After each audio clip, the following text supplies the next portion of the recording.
ក្នុងមួយឆ្នាំមានមួយថ្ងៃដែលផ្កាកុលាបមានតម្លៃនិងមានអត្ថន័យល្អបំផុត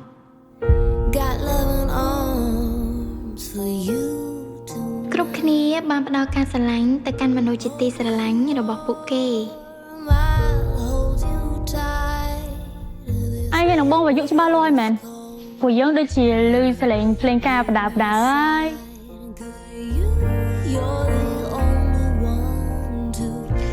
បងយុបងចេះរំតាំងពីកាលណាបងចេះរំចាប់ពីពេលបងសាយណៃណារីករាយ Valentine Day អរគុណតែវាប្រែជាថ្ងៃដែលខ្ញុំឈឺចាប់ខ្លាំងបំផុតបងយុបងចង់ធ្វើអីណា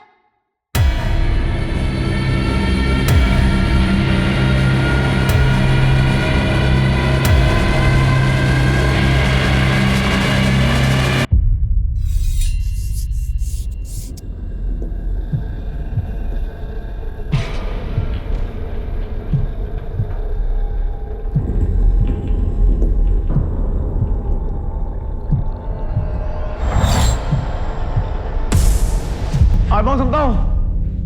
តែបងមិនជឿអត់បានស្រោណៃមែនទេកុំធ្វើបាបបងបានអត់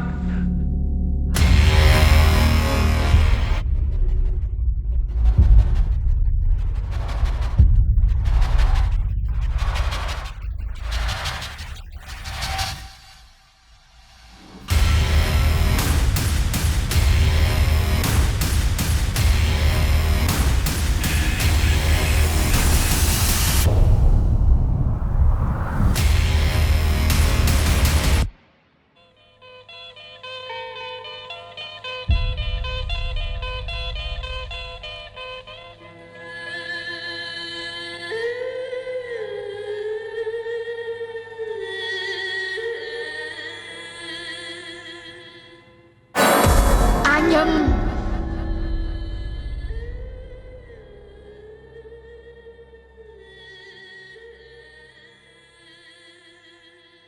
អង្គរ DC ទស្សនាភាពយន្តខ្មែរខ្នាតធំបានគ្រប់ទីកន្លែង